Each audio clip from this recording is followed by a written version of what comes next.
Annyeonghaseyo! Today I'm going to talk about my Korean language journey, from mistakes I've made to the tips I would love to give myself back then. And I know that learning a language can be overwhelming, but I know as well that you're motivated to achieve your goals. And even if it's not Korean, I think that all of this applies to any language, so let's get started.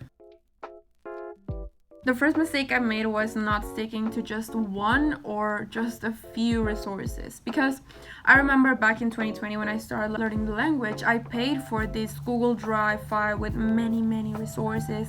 It had lots of books of grammar and vocab and conversation tips and stuff, but of course I got so overwhelmed and I ended up not checking any of them because there was a lot of information I could check out. The next mistake I made was getting too excited and moving on to the next lesson too fast, because of course I understand that once you start learning a few words or understanding a sentence, you get too excited and you want to move to the next piece of information that you can acquire. But it is no news that you have to build a solid base of the fundamentals so that you can properly learn the language furthermore, because if not, then you might make more mistakes that you wish you did, like in the future. I'm being totally honest with you right now, like there are sometimes I forget the numbers, like, and if you're learning Korean right now or if you're just starting out, there's two systems of numbers in Korean, so of course that's something important to master. The next mistake I've made was not reviewing. Maybe you've heard about this term, which is spaced repetition, and this is a memory technique you use to remember information that you acquire. So how it works is that you basically space out reviewing sessions. Like let's say today I learned a word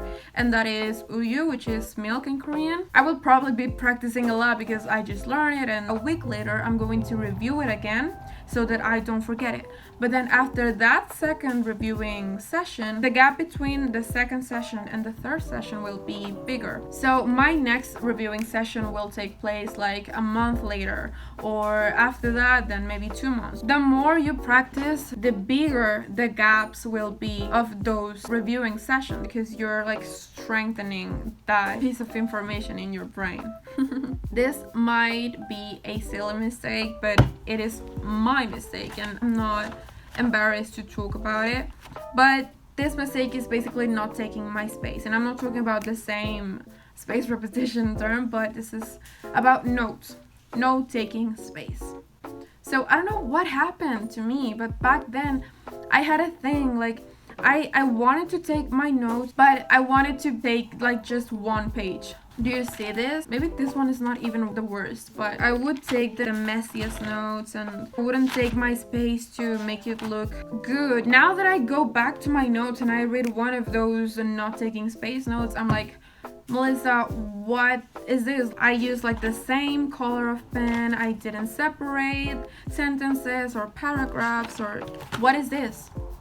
This is all written with pencil and just a black pen. Let's talk about something that you probably heard of already, and that is consistency and discipline. So I am being transparent with you, like vulnerable and honest with you. If someone comes and asks me, how long have you been studying Korean? I can say 4 years. But that's a lie, because I started my journey back in 2020 in the pandemic. Like a lot of people started a lot of stuff. Then I stopped in 2021. I got back to language in 2023, like around this time, I believe.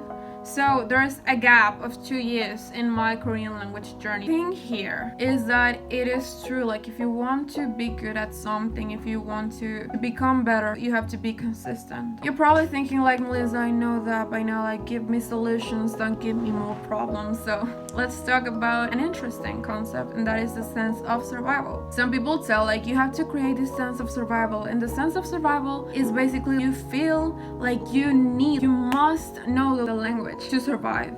An example of this is someone who moves to South Korea and doesn't speak the language. It would be hard for you to communicate with others because you just don't know the language. But I'm aware that not every single Korean learner can move to South Korea just like tomorrow. No, there's some ways that you can create this sense of survival. Everything is basically based on immersion. So the first one is practice active listening. This concept comes from communication, but it basically applies to life in general. So active listening, as its name implies, is to listen to something or to someone actively, meaning you're paying attention to the information that you're receiving, that you're listening to. You can do this with music, with videos, or with podcasts. Maybe you're watching a K-drama or you're listening to a song, but like it's not the same to just play the song and like vibe to it, like yeah. Like it's too different to do that and to try to actively listen to the lyrics. There's a channel I like to watch because the videos are just like so cute and so cozy, and everything is mainly like animation, but it's for Korean practicing. So the name is a story time in Korean if you want to check it out. I love those videos. There are other ways that you can try to create this immersive environment by yourself. Probably something that you're already doing or you've heard of, and that is by using labels. Back in 2020, I didn't have any post-its or stickies, so I used tape. This one's still here. It says Kontek, which is notebook. This is something that I actually want to bring back because it's effective. I remember like if you enter my room back then, there was a lot of stickies everywhere, like, Melissa, are you okay? Next point is something that might come out a bit weird, but you have to do it. Like, I believe that everybody does this. Is speaking out loud, even if you're alone, and even more if you're alone. Please tell me if you've done this, but I always pretend like I'm doing these interviews with Jimmy Fallon or I don't know, so I'm like, yeah, Jimmy, of course. You can do that in the language you're targeting. Like, it doesn't have to be like an actual interview. Like, you just pretend like you're doing something or you're just talking to the mirror. Yeah, just speak the language. Motivation. You are the one who will keep yourself accountable, and you are the one who will keep yourself motivated to continue to be consistent and to be disciplined. Remember I told you about the 2-year gap I have in my Korean language journey. Like, of course I can blame a lot of people or things for that gap, but the reality is that it's on me. You know, I was the one who stopped being motivated. I was the one who stopped learning the language. I was the one who didn't make myself sit down and read and study and practice. You are the one who will motivate you.